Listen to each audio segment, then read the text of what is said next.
Elder's Hollow sat in the valley like a wound in the land. By day it looked harmless, smoke from chimneys, crows in the hedges. But when the sun went down, the whole place seemed to lean inward, as though listening for something that no longer came. The villagers used to say that their 3 bronze bells were the heart of the town. They rang them at dawn, noon, and dusk to keep the weather tame. But no one had heard those bells in 20 years. When the ropes finally snapped and the clappers rusted, the mayor swore to replace them. He never did.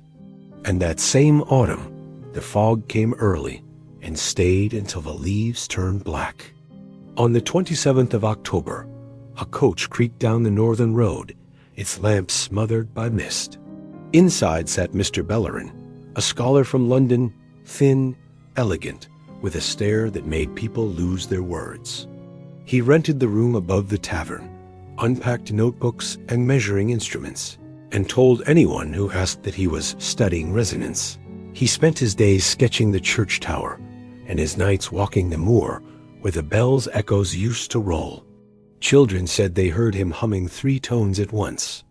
Mara Finch, the schoolteacher, disliked strangers, but disliked silence more. She met Bellerin by the churchyard wall. "You'll find no music here," she warned. He smiled politely. "Every silence hides a song, Miss Finch. One only has to listen properly." He asked her about the carvings above the church door. They were weathered now, 3 animal heads arranged in a triangle. "Cat, toad, and man," she said. "Our masons had strange humor." Bellerin traced the pattern with his gloved hand. "Not humor," he whispered, "memory.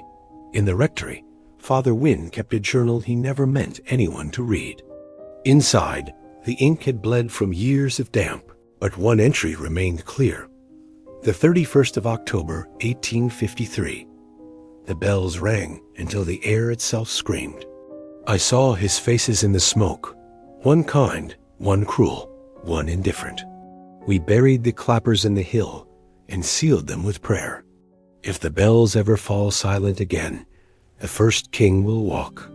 When Mara found the entry, she felt a sudden pressure in her ears, as though the church had started ringing again, only too low to hear. By the last night of the month, the valley sky had curled. Thunder moved in circles. Lightning flashed but struck nowhere.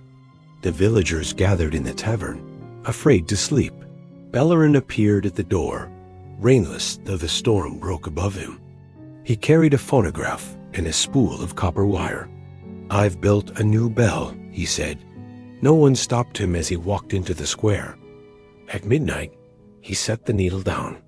Instead of silence, the horn released a hum so deep it vibrated through the bones.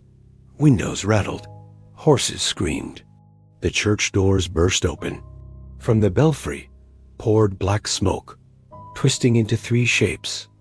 A man with eyes of flame, a cat with a mouth full of teeth, and a toad the size of a man's heart, croaking words that made the air itself tear.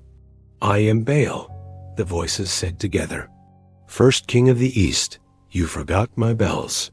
Mara ran to the square. Bellerin stood within a circle of dust that spun like a wheel. His eyes were bleeding, his voice still humming the same 3 notes. "Stop it," she cried. "You'll kill us all." He looked at her and smiled faintly. "No, Miss Finch, I'll make us remember." Then the air folded inward. Lightning struck the tower, melting the crosses, and the 3 shapes merged into one vast shadow with shifting faces. It leaned close to Mara. "Ring me again," it whispered, "and I will bring you peace. Refuse me, and the storm will never end." She grabbed the nearest hammer and struck the melted bell. A single broken note rang out, and the creature screamed, scattering into wind and ash. When dawn came, Elder's Hollow was half buried in mist. The church tower was gone. Bellerin's body was never found. Only his phonograph remained, its needle still turning in silence. Mara sealed Father Wynne's journal and hid it beneath the floor of the schoolhouse. Every year afterward, she taught her pupils to carve pumpkins, not to celebrate, but to keep watch, 3 faces glowing in the dark, to remind the village of what had been seen. A generation later, the townsfolk forged 3 new bells from the slag of the old ones. They hung them in the rebuilt tower and swore to ring them every Halloween at sunset. Yet travelers say the tone of those bells is wrong. Too low, too human. Some claim that if you listen closely, you can hear 3 voices beneath the chime, one whispering, one purring, one croaking, all laughing together. No record of Mr. Bellerin exists in any city archive. But in the museum at Whitby, a cracked wax cylinder sits in a glass case labeled simply Elder's Hollow, 1891. When played, it emits a sound like distant thunder, followed by a man's voice saying, "The bells must never stop." Then, faintly, 3 overlapping voices answer, "We never stopped. We were only waiting." Thank you for listening. Join our always growing legion. Discover Satan World.